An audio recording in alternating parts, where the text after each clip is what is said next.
This is Chicago's Morning Answer with Dan Proft and Amy Jacobson.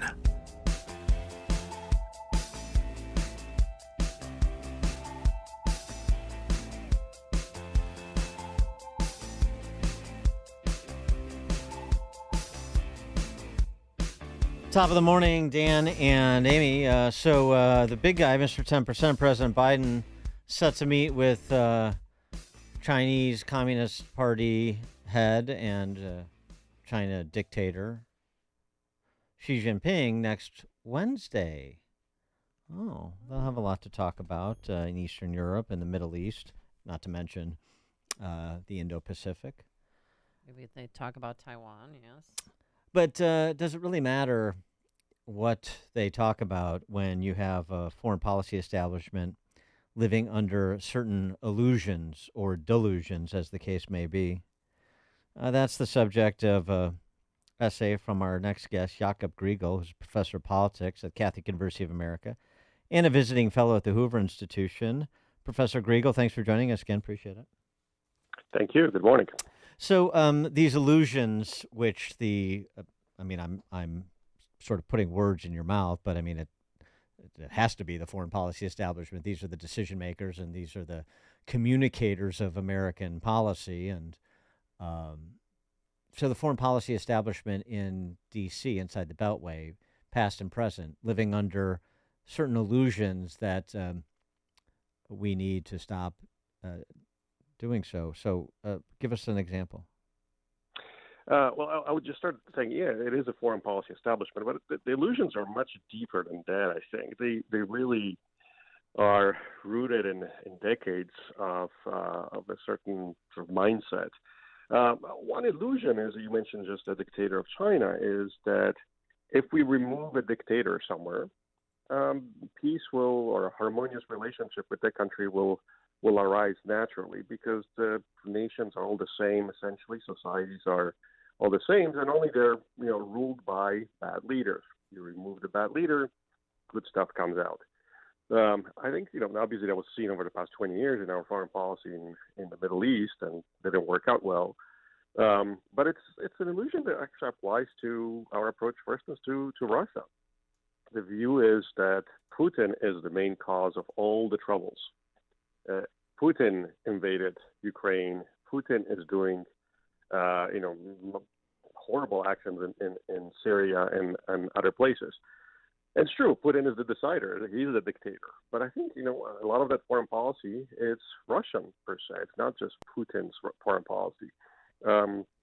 Russian sort of public opinion, as far as we can tell, is strongly opposed to the West. And in the particular case of Ukraine, is against Ukraine. And it's more than eager to incur enormous sacrifices, economic and in terms of lost resources and manpower, for instance, in the war against Ukraine.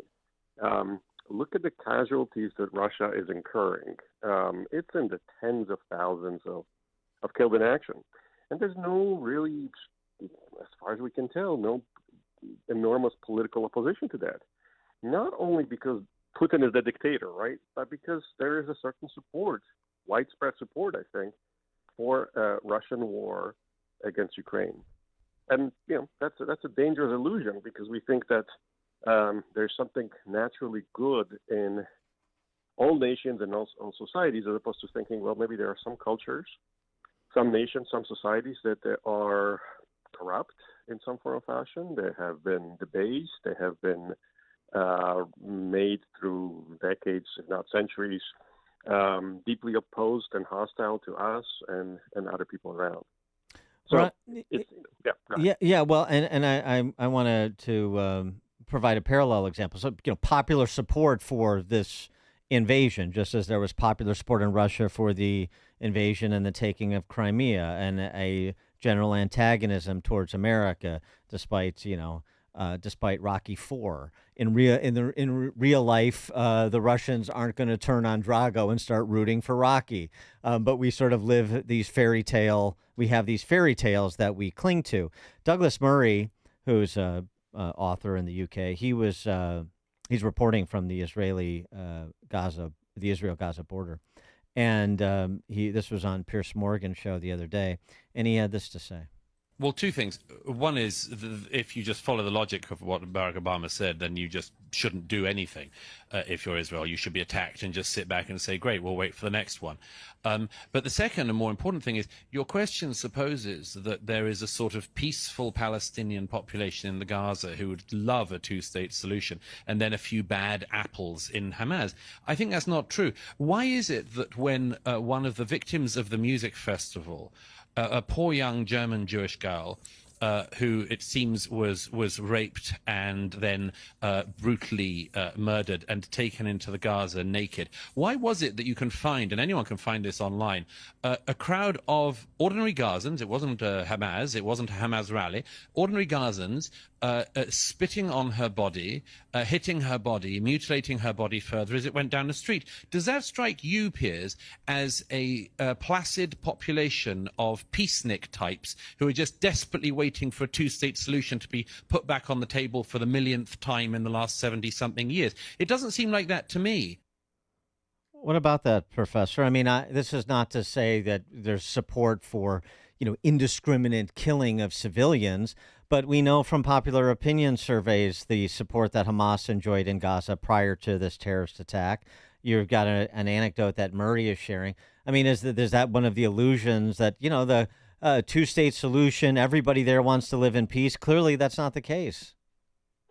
Yeah, I think he's correct on that. I mean, obviously not everybody is evil and guilty and violent, but there is something to be said about a widespread culture of hostility, antagonism, and the desire to destroy your enemy, right, or your perceived enemy. In this particular case, the Palestinians wanting to create a territory free of Israelis and Jews from the river to the sea, right? And I think it's true for other countries too, and that's what I mentioned. Russia. I think the Chinese example is another one. It's not just the dictator that rules. The dictator is also a symptom, to a large degree, of a certain cultural support for him and for what he stands for. Yes, of course, there are some cases of dictators that rule just sheerly by force. But that doesn't seem to be necessarily only the case. They rule by controlling and educating their people over decades towards a certain positions. I mean, one interesting thing to look at is don't just look at what the dictator says. Look what it's taught in the schools of those countries, right? Because that's the next generation, the current generation that has been educated on those views. And if you look at what the Russians are educating their kids or the Palestinians, it's not towards a position of peace and appreciation of their neighbors. On the contrary, and that has shaped and shapes the vast majority of the population. But how do you think Hamas has infiltrated our universities here, whether it be an Ivy League school or a Big Ten school or they're winning the PR war, which I mentioned yesterday too, but they got into our systems and they got into the majority of our children's heads.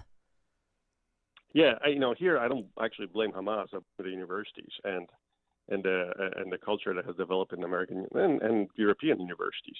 I'm not sure necessarily that Hamas has conducted a well thought out policy. I think it's the sheer stupidity of a lot of people in modern day academia that doesn't see evil as a possibility. It sees sort of moral equivalency of everybody, and has a deep anti-Western position. And that anti-Western position is often seen, translates into supporting our enemies, because they're seen as the sort of legitimate, rightful opponents of a evil, imperialist, colonial Western expansion. So I would actually put a greater blame on us or on people in academia and in those circles than on Hamas on this. So it's not a Hamas strategy. It's right. No, it's the new Marxists in this country. Barry Weiss had a pretty good piece. I mean, she's not plowing any new ground here, but nonetheless, in the context, it bears repeating. DEI is reared its ugly head again, as we see. And she writes, it's time to end DEI once and for all. DEI is not about words, the words it uses as camouflage, she writes, tolerance and so forth. DEI is about arrogating power. And the movement is gathering all this power, does not like America or liberalism, small l.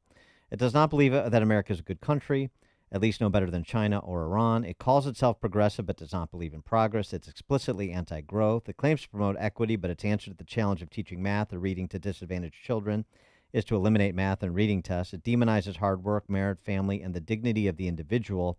It's an ideology that pathologizes these fundamental human virtues, and one that seeks to undermine what makes America exceptional. So, while we're talking about cultural rot in Russia or the Middle East, we have a very similar thing happening here, and it's not limited to the universities anymore. Yeah, no, I think you're correct. And that's a very good point. And noting that we often talk about cultural decadence or decline in the West, in the U.S., but we never assume, or we never think that actually there's something similar or analogous in a different direction, perhaps, happens elsewhere, right? I mean, in the West, there's a denigration of the family, the nation, the church. In the East, or in Russia in particular, there's almost the extreme opposite. It's the elevation of of the family, but of the nation as the ultimate expression of dignity and liberty and superiority above all other entities and other nations near them, right? So the great Russian nation, elevated above everybody else. And so there is a cultural rot in there too, in a slightly different direction. And so, if we believe that culture matters in the U.S. and the West, it does so also inside our rivals, and that culture is not dependent only on the dictator, right? It's something that's much wider and widespread and deeper in those nations. Sure, it becomes a part of the cultural ethos, and that's right. And that can be hard to uproot, as we're seeing.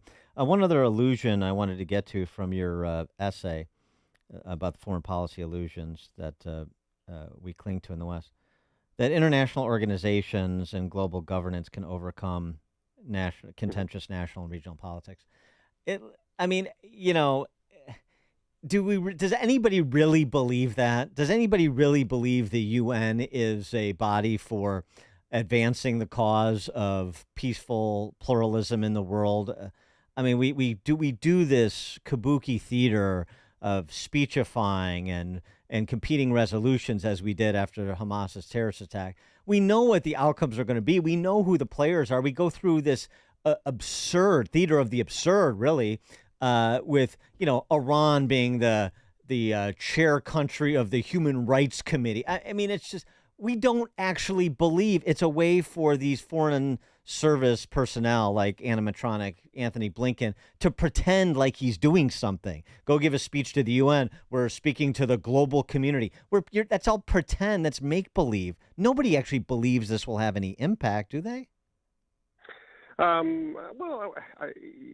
You're too optimistic. I wish that was the case. I think there is a belief among a certain class, mostly progressives, obviously, that international organizations have this enormous sort of almost magical power to mitigate and ultimately to resolve the deep rivalries in international politics. It goes back in all time. Think about Woodrow Wilson and then President FDR. That was a classic example. Right? He wanted to have the USSR in the UN because he thought that within the UN, the USSR will be able to change its behavior, and we would be able to have a relatively harmonious relationship. So the USSR could have been bad, evil, etc., but once inside the organization, it would have been channeled.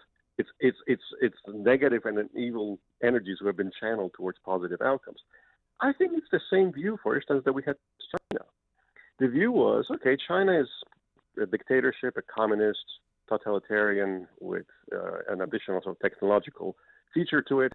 But if we bring China into, for instance, the World Trade Organization, it will force the WTO would force China to behave in a much more harmonious way towards us, right? So there's this, again, magical power of joining an entity and becoming a member of this larger organization that would change your behavior. Obviously, that was not the case. That's proven to be definitely not the case in the case of China. But that is a belief, a progressive belief, meaning that, okay, it's not working right now, but surely it will work tomorrow. Surely it will work in the next iteration of the international organization and the next type of rules-based. Right.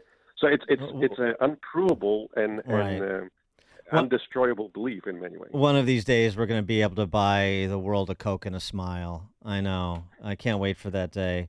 Jakub Grygiel, professor of politics at the Catholic University of America, visiting fellow at the Hoover Institution as well. Professor, thanks for joining us again. Appreciate it.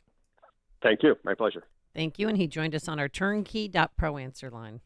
There's only one radio show in Chicago talking about today's biggest stories and telling you what they really mean. That show is this one, Chicago's Morning Answer on AM 560, The Answer. I love giving jewelry as a gift.